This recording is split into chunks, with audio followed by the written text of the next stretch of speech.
Welcome back to Sin and Punishment Star Successor. Oh boy, Vlad would hate this level.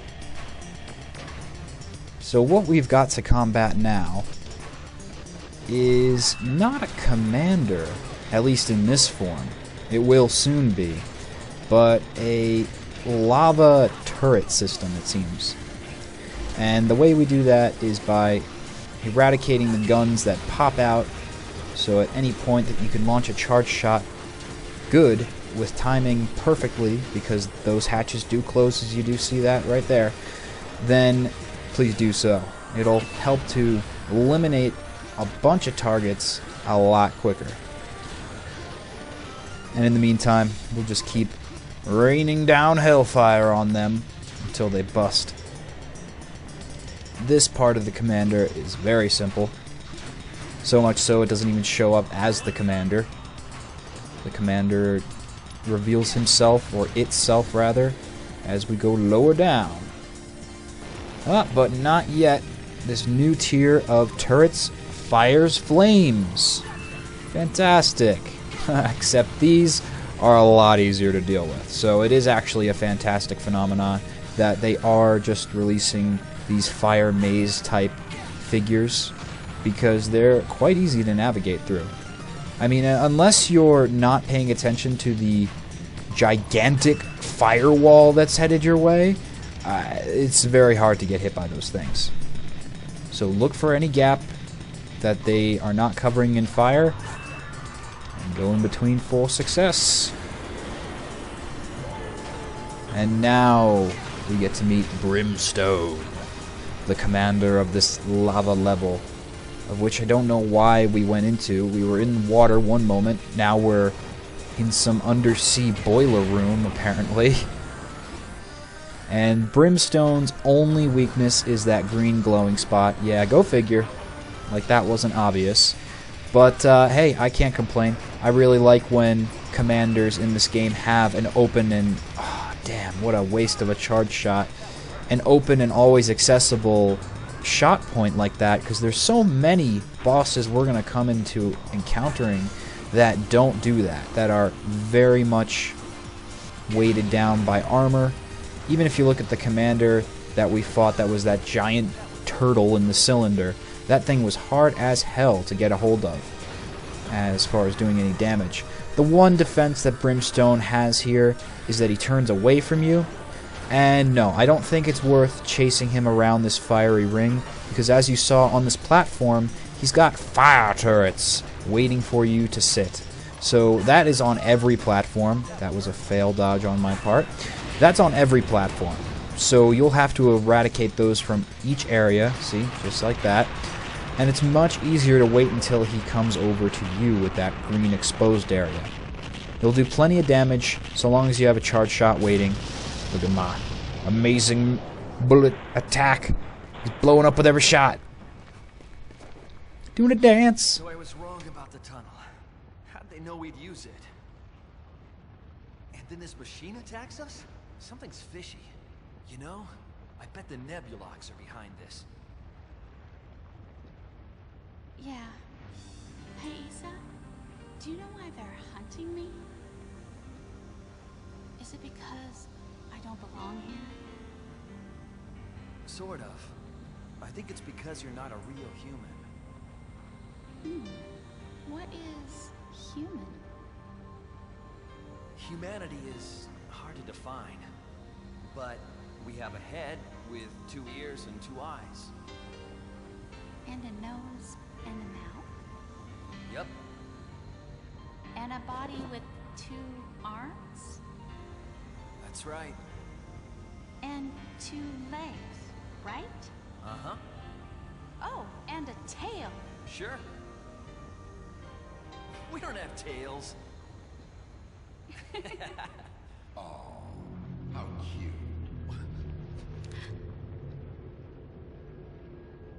Look at you, giggling with the target you were sent here to kill. Tell me, my friend, why haven't you completed your task? Because I changed my mind. So, you defy the will of the creators. I don't give a damn about the creators or their will. Letting that creature live could destroy our entire universe. End her life. Turn your gun on that demon. You missed me.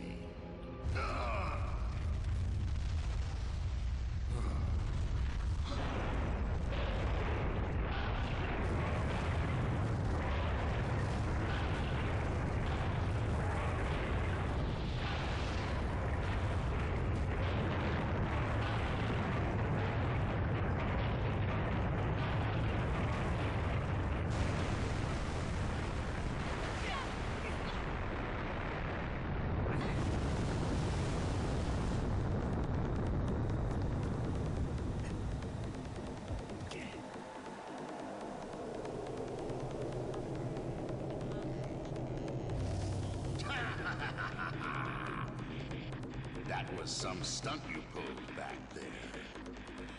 But resistance will only delay the inevitable. I see you've made your choice.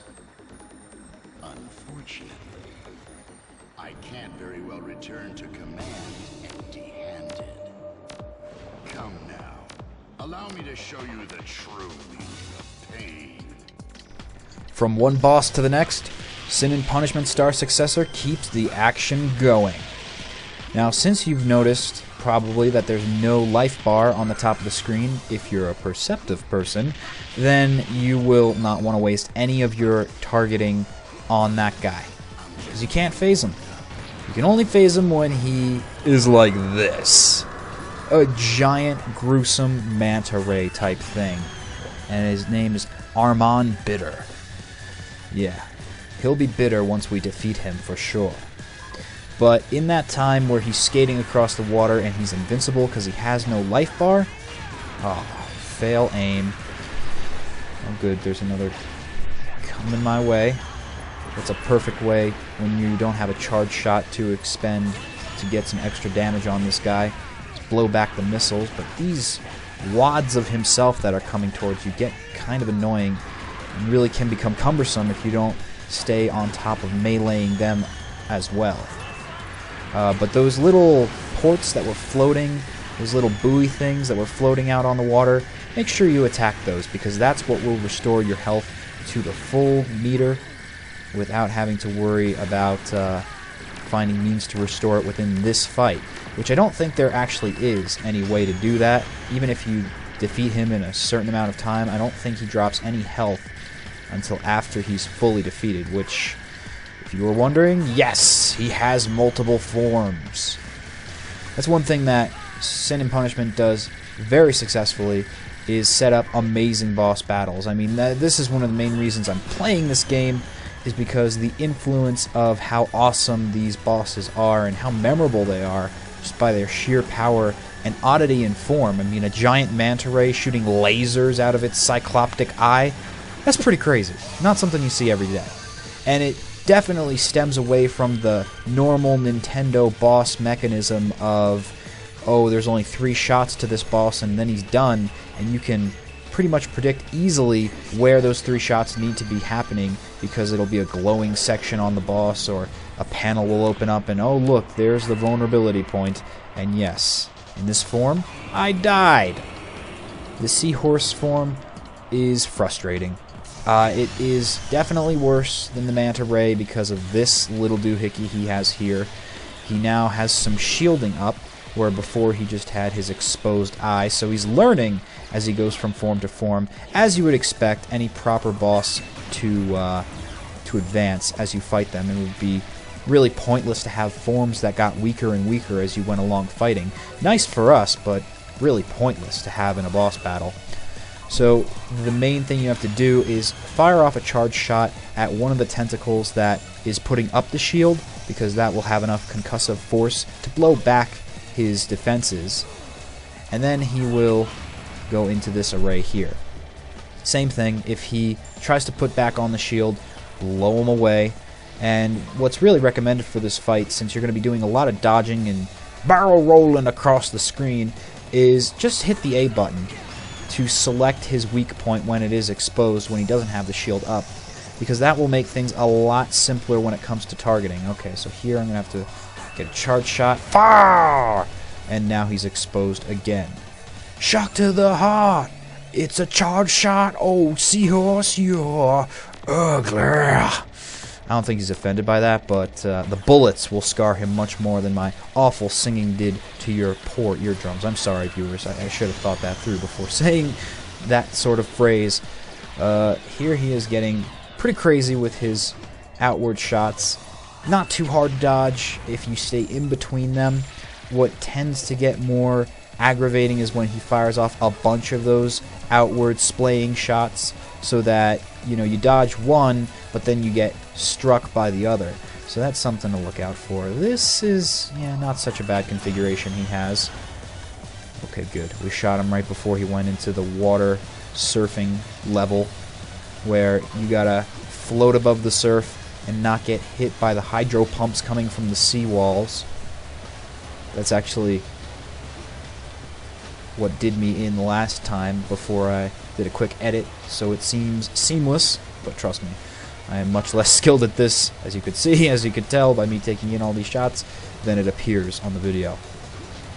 So what you want to do when these little purple orbs come down is go stand right by, if you can time it well, or do a barrel roll to achieve it, right by where the lower orb is.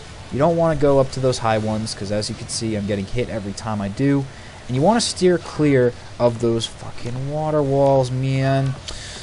Sometimes it gets frustrating, though, because there's so little room to move without hitting those water walls, which will incur a good amount of damage to you. There's so little time between that to get in between the orb lapses, but try to go for the lower orbs. If you can successfully do that, you will evade him every time. A nice thing about if you die in this game, at least if you progress far enough in it, is that if you've gotten to a second form of his, or a third form like we're seeing here, then the game will be lovely to you and not make you redo the entire fight sequence. That's another thing that I have to criticize Nintendo on previous games, like Super Mario RPG games, mainly the Partners in Time series, is that when you got to a super hard boss and it had multiple forms, if you died, you had to do the entire fight phase all over again. Sin and Punishment doesn't do that to you. It doesn't punish you in that way. Instead, it decides to bring the pain in pure difficulty level. As I mentioned before, this has a harder setting to go on. So what you're seeing here, it gets more difficult. Yeah, it gets more extreme and intense. And just for shits and giggles, before recording this, I decided, how hard could hard be? Let me see. I can't get past the commander that is in the tunnel. The giant spiked turtle. The first guy he was doable. I was able to get rid of him just fine.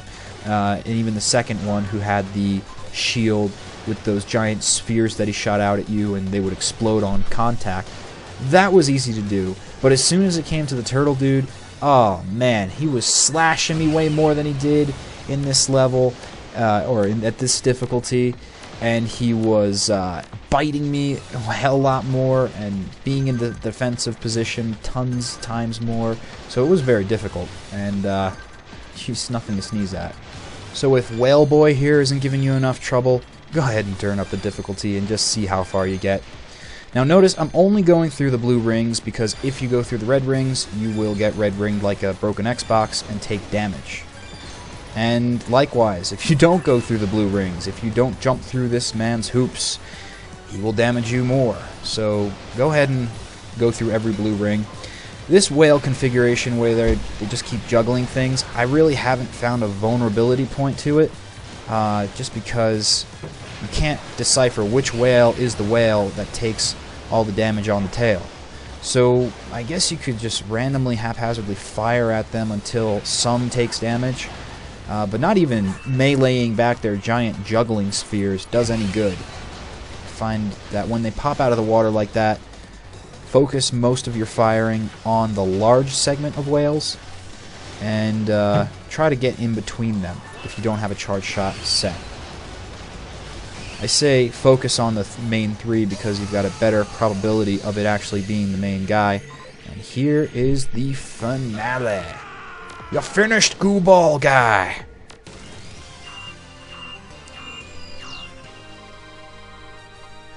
So a multiform boss after a giant boiler boss with tons of turrets. Not a bad episode. Impressive. You're much more powerful than I thought. Issa, we've established a base at the planet's energy hub. A mountain in Japan that towers above all else. Escape is impossible. Bring us her head when you realize that.